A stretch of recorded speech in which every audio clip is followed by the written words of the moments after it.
Nós, mulheres, estamos vivendo por muito mais tempo. Por volta dos 50 anos, em média, ocorre a menopausa, a última menstruação, com muitas implicações físicas e emocionais. Como enfrentar esse período do climatério? Importante saber os riscos à saúde e como manter o bem-estar pós-menopausa. Vamos ver uma série de dicas hoje no estúdio com os especialistas. Dr. César Eduardo Fernandes, ginecologista que preside a FEBRASGO, Federação Brasileira das Associações de Ginecologia e Obstetrícia, e a psicóloga Tayana Broto, pós-graduada pela USP em terapia comportamental. Prazer recebê-los aqui hoje. Prazer é meu. Para tratarmos de um assunto de tamanha relevância, agradeço o convite. Muito obrigada pelo convite. É uma honra estar aqui, falar de um assunto tão importante quanto esse. Você sabe que parece que menopausa, climatério, todo mundo já conhece, já ouviu falar, mas são muitas as dúvidas.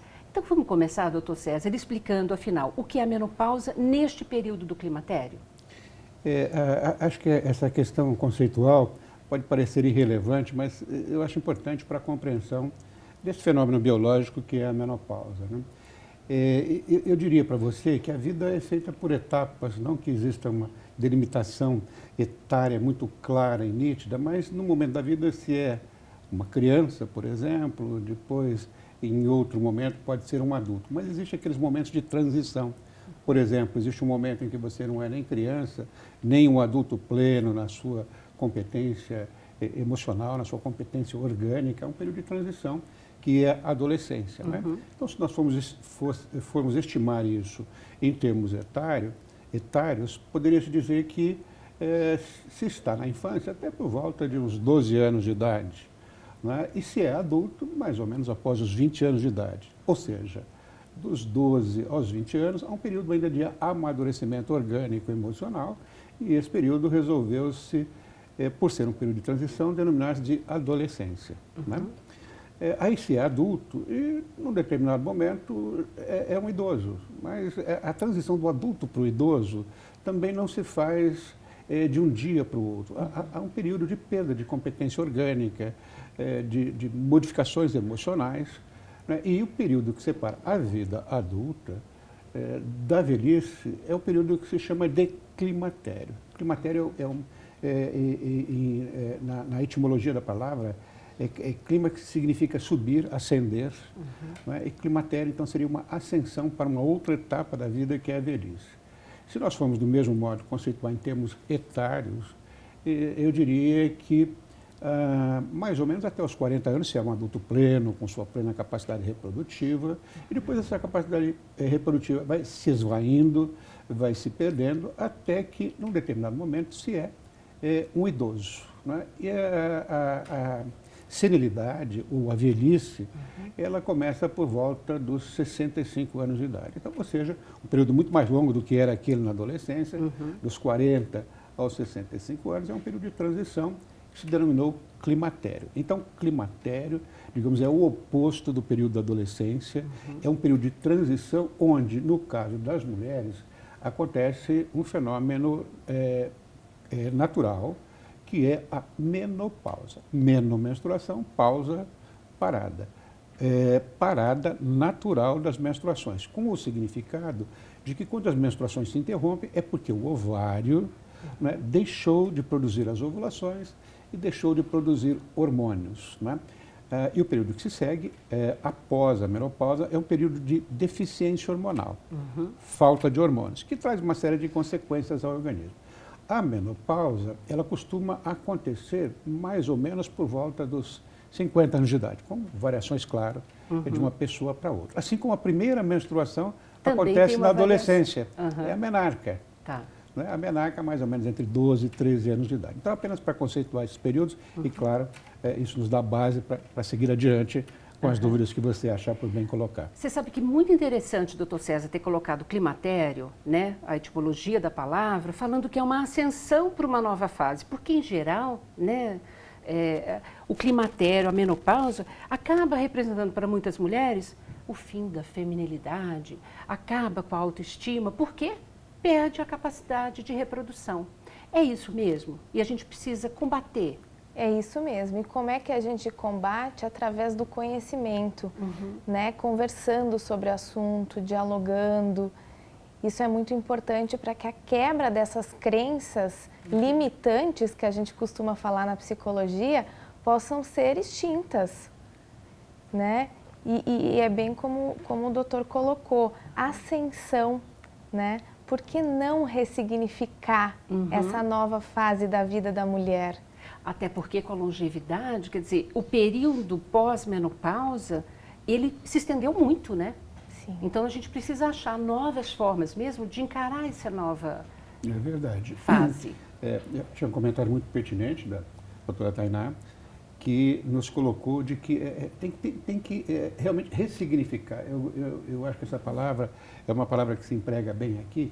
Claro, uma mulher que tem 50, 55 anos, ela não é uma mulher de 20 anos, mas ela é uma mulher que está na plenitude da sua vida, não é? Ela pode estabelecer projetos de longo prazo em um outro momento de vida. Não é? Ela pode exercer a vida na sua plenitude, tanto na sua capacidade cognitiva, quanto, por exemplo, algo que pode ser colocado em foco, que é uma preocupação dessas mulheres, com relação à sua beleza orgânica própria da idade dos 50 anos. Basta andar na rua para ver mulheres belíssimas aos seus 50, 60 anos de idade, 70 anos de idade, né? Agora, com uma característica própria dessa idade. Se uma mulher não faz esse ressignificado, ela vai entender isso como perda. Ela vai fazer comparações, né, com uma mulher que tenha 20 anos de idade, né, e comparações que ela elege para perder. Claro. Comparações injustas. Injustas. Né? E aí é muito interessante porque é um novo momento da vida da mulher onde ela tem essa maturidade emocional, onde ela pode olhar para ela, né? Coisa que no período aí exercendo a função materna muitas vezes, né? Cuidando da casa, até da própria profissão que hoje em dia a gente se vê, ela talvez não conseguiu olhar tanto para ela quanto ela gostaria. Então, aí é um momento oportuno para isso. E é um período, inclusive, que a mulher muito mais madura, né? Ela pode, inclusive, ousar mais. Sim, sim. Né? Eu no consultório, ou nos ambulatórios acadêmicos em que a gente participa, eu acho que essa mulher, ela exige uma atenção com muito mais comprometimento do profissional de saúde que atende do que em outras épocas, porque você precisa trabalhar esse ressignificado, estou repetindo essa palavra porque eu acho que ela é bem apropriada. Então, quando você fala, por exemplo, da sexualidade de uma mulher nessa idade, ela pode ser extremamente gratificante, né? Mas ela não pode comparar essa sexualidade com a sexualidade que ela tinha de 20 anos. Dou um exemplo. Dou um exemplo que é muito claro, né? Que é a capacidade de responder com lubrificação, né, vaginal, quando essa mulher está no período de excitação. Uma menina, uma jovem, que está com seus 20 e poucos anos de idade, 30 anos de idade, ela, principalmente as adolescentes, respondem com lubrificação ao primeiro contato. É algo muito rápido. As mulheres, nesse período, também respondem com lubrificação, mas elas precisam entrar mais no jogo mais da troca afetiva, né? mais estimuladas. Isso se aplica ao homem também.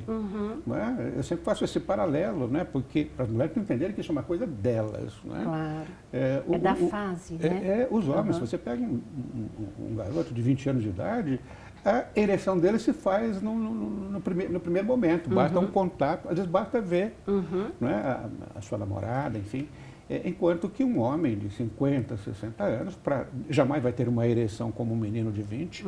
É importante que ele fique satisfeito com a ereção que lhe é possível, lhe permite ter competência funcional, não é? Mas própria de um homem de 60 anos. Claro. Não é? Então, essa ressignificação eu acho fundamental, sob pena de estar sempre num cenário inóspito e impróprio. Né? Agora, dentro desse processo, acho que seria interessante a gente abordar um pouquinho mais dessas repercussões físicas, né? Sim. Que ocorrem no corpo da mulher a partir da menopausa. Né? Me permita, assim, que você quiser me interromper, fique absolutamente à vontade, porque não tem nenhum propósito de monopolizar a nossa conversa aqui. Mas eu entendo que as repercussões físicas, orgânicas, são muito mais conhecidas, são muito mais do universo da atenção médica. Né? Então, a deficiência hormonal, ela traz repercussões, sim. São inegáveis as repercussões da deficiência hormonal.